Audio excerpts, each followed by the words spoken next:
woman and a single mother of two.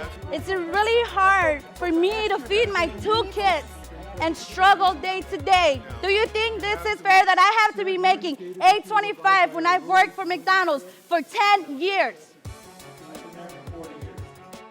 Laser tag. Drum set. It's for the kids. It's for the kids. I don't care if I go broke. It's for my kids. A mad dash fueled by desperation as thousands of people fought for an application to get on a waiting list for East Point Public Housing. We sit up here trying to get some Section 8. I don't have housing for my kids. Some, like Jenny Clementi, have been waiting here since Sunday morning in the hot summer sun with no shade or shelter. They should have let us know something, a time, when to be here. Some people been here since Sunday morning, Monday morning. It's ridiculous. 90% of people don't give a shit about your problems. And the other 10%, they glad you got them.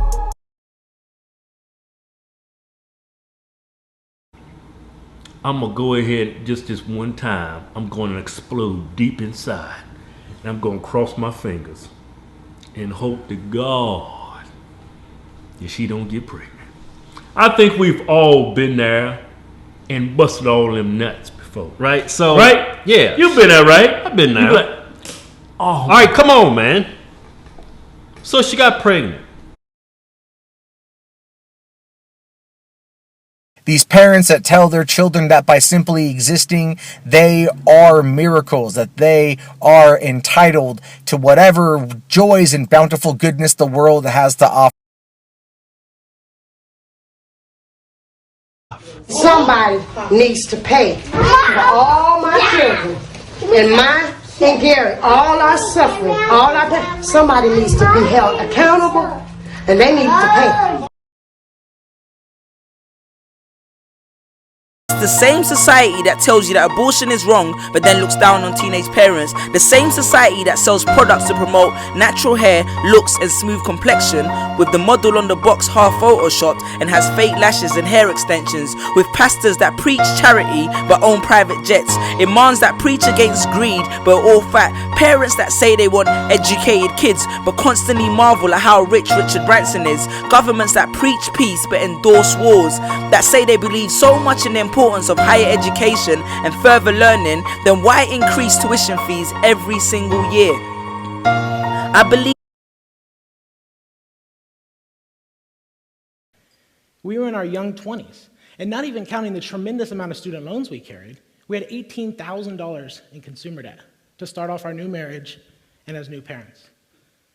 We had 4 credit cards, we had store cards, we had 2 automobile loans, we had a loan for the jewelry we had bought to get married. We had a loan from family. I used to joke that we were collecting loans, and we had one of everything except for a mortgage.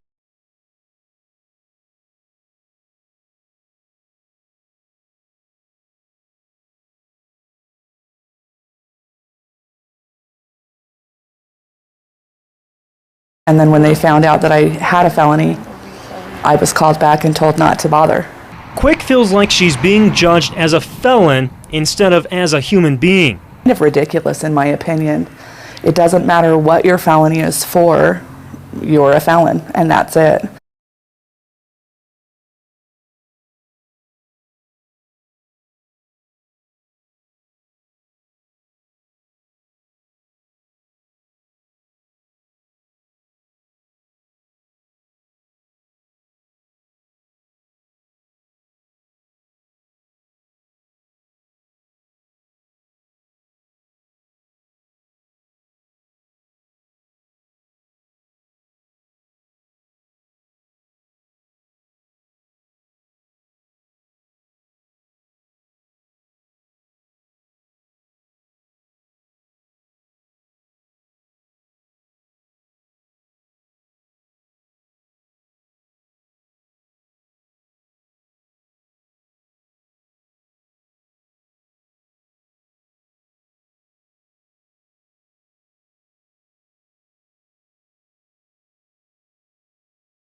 With rent, with feeding kids, somebody got to go hungry, and sometimes it's the parents. With, two, married couples that work, have 3 children, we live with my mom, we shouldn't have to do that.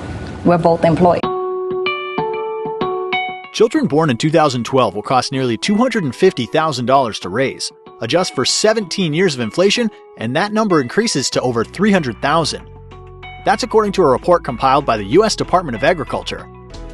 The estimate doesn't include college, nor does it take into consideration lost income from leaving the workforce or reducing work hours to care for children.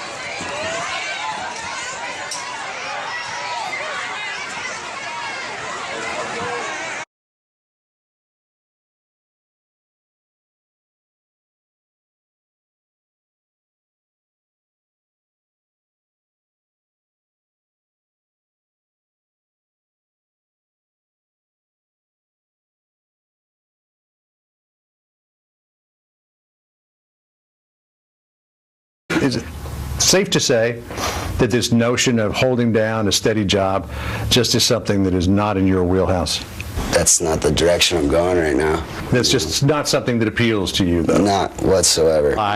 What he really wanted in life. I'm skating to class, and here comes Motley Crue walking down the halls, all carrying a bottle of Jack, partying, and I just realized, like, I don't want to be the guy recording those guys. Like, I want to be the guy being those guys. He wanted to be a rock star. So you decided that was going to be your life from Yeah, and I want to be heard. I don't want to listen. In demand, but management will do anything to keep from having to raise wages, even when there's a so-called shortage of labor. We created a lot of jobs in this country in the 90s, but they're not jobs that a person can live on. And that's what, completely undermines the myth of this great American job-producing economy. If you can't live on it, it doesn't count, it seems to me.